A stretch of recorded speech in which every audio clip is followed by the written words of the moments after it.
don't know if people know, but you probably could confirm this, that your first bonus for signing up with Bob Aaron, that's what you used to get your property and build your gym? Yeah, when I turned pro, they gave me a real nice contract, and they gave me a nice cash bonus.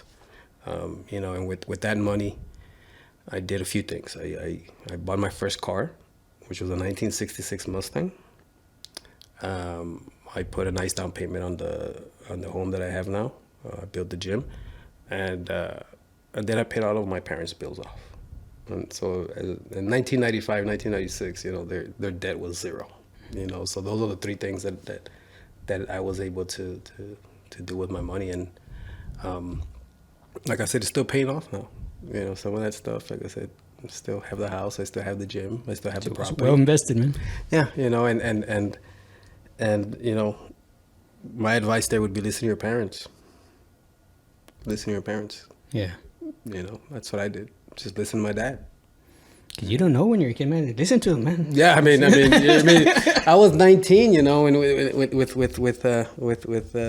nice bank account, and you could get lost with that money, when you're young.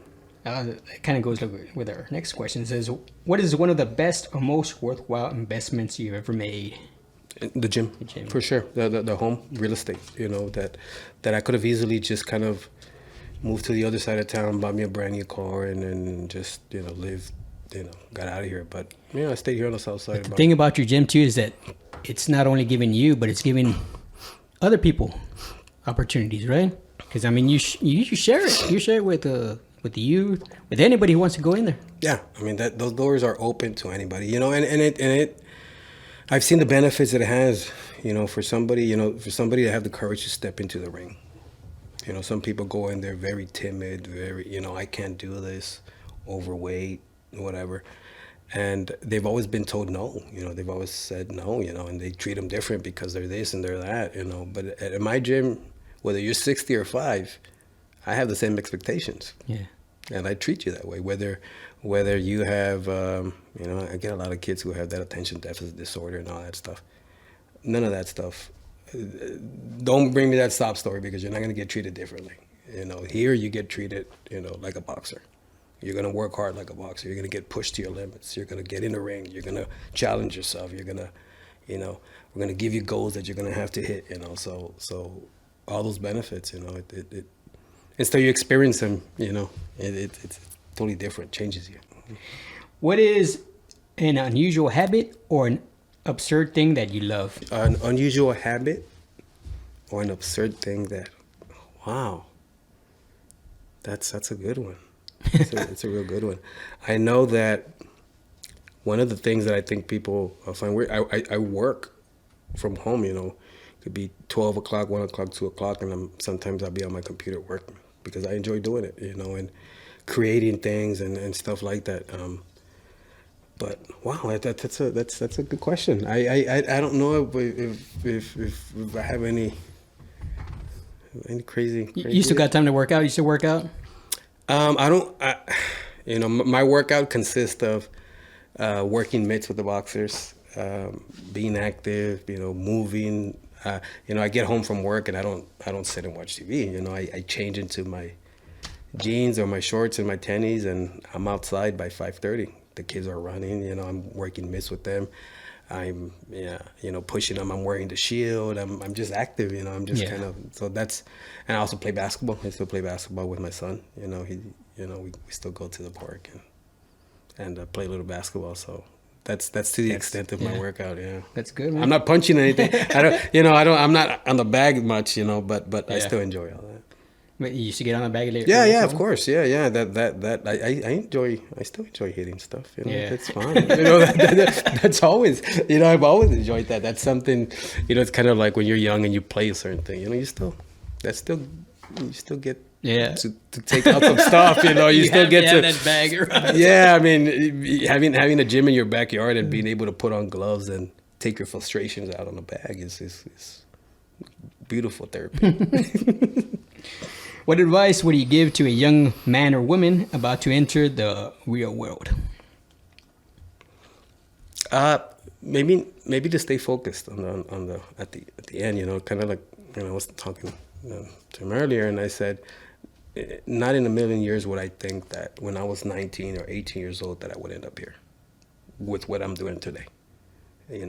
Managing a cemetery with 30 employees, and being in a death industry, having a boxing gym, I'm coaching, having 2 children, having a 9 to 5. At that time, I never pictured my life like that, but my life is perfect. So Yeah. whether you have as long as you have a somewhere to go in there, as long as you have, somewhere to go, as long as you're working towards something.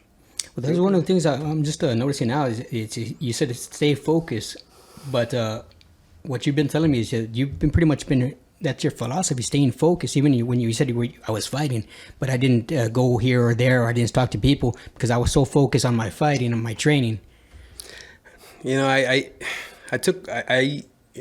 prideful, is taking pride in your work, taking pride in what you do, knowing that everything that you do is going to be a footprint that you leave. Wow. Okay.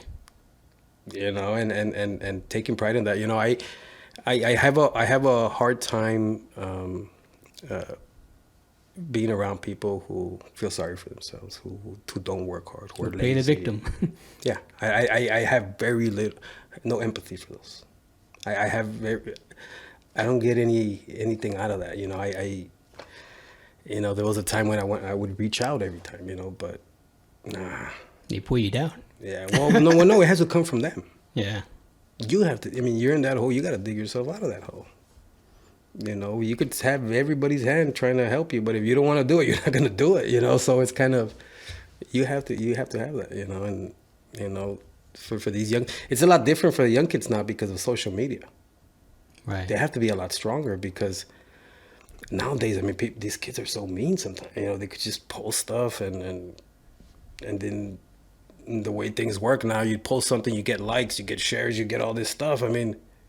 That could really, destroy you. Well, there was a study that they blame social media now because of the young suicide rate. They're saying that said the suicide rate has dropped down like to 13-year-olds, and and they blame that because of social media. Yeah, like I said, I'm in an industry where I've seen suicides at the age of 11.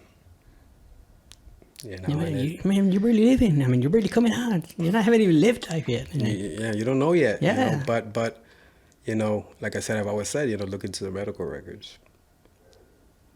Or the parents, choosing to give them a pill instead of spending time with them. Yeah. Or the parents choosing to, here's this, leave me alone, let me work. So I think parents are responsible for that. Mm. All it takes is, they're your kids. Yeah. There's no need to be turning to somebody that doesn't know your kids just for a little pill, a little drug to give them, to control them. It's spend time with them. That's all, man. There was a teacher one time, he mentioned something like that. He said, now our babysitters is a bag of Cheetos and TV. You know? That's always stuck with me. It's like, you're right. It's like, man. These kids are so animated nowadays. I've had the privilege that I've seen. We're old enough to where we've seen kids. I've trained kids that are 8 that are now old enough that they're bringing their kids back. So I'm training the kids of the kids I used to train. Yeah. So you get to see the way they've developed and what they've, so that's really helped me. But I think nowadays that the kids have it really tough. They really have to be strong mentally to make it with all the social media and all these. Kids are mean nowadays. They kind of, it's different telling somebody, you're this and you're that through text than sitting in front of them and telling them face to face. A lot of people won't do it face to face, but it's real easy to do it with your thumbs, Yeah. So that has a lot of power too. If you're not strong-minded and you don't have parents who are involved. You let your kids on social media? Oh, of course, yeah. They get to be on social media. They were on social media at a very young age, But I was very honest with them about what social media was. I remember not letting my daughter listen to rap music till she was a certain age because of the influence and the way the conscience works, the way the mind works. You you gotta at least protect them there, you know. But I was always very honest with them. You know, they knew who Santa Claus was and the Tooth Fairy was at a very young age. Yeah. You know, so that matured them, and that sped up the process. That's kind of the same philosophy you use for your boxers, your young boxers too. I mean, I'm very honest with I like to think that most people appreciate honesty. I like to think, you know, I've told kids, sport's not for you, but you gotta help me coach. You know, this sport's not for you, but you gotta learn how to defend yourself. yeah. You know, I've been real honest with, and sometimes you're seen differently because of that. But you know, at the end, I think they'll appreciate it. But that's the other beauty about boxing is that you don't have to go, you know, box in the amateurs or anything, but you could use it to prepare It's a yourself. springboard. Yeah. It's a big springboard. I guarantee you, if a kid, you know, has the courage to get in a ring, works and builds that courage and builds that strength to go from I'm afraid to fight to getting in the ring and performing, you'd be surprised what that does to kids. You'd be surprised what that does to adults. You know, and experiencing that is just, you know, it's until you kind of go through it, you'll understand it. I've seen it for the last 20 years at my gym.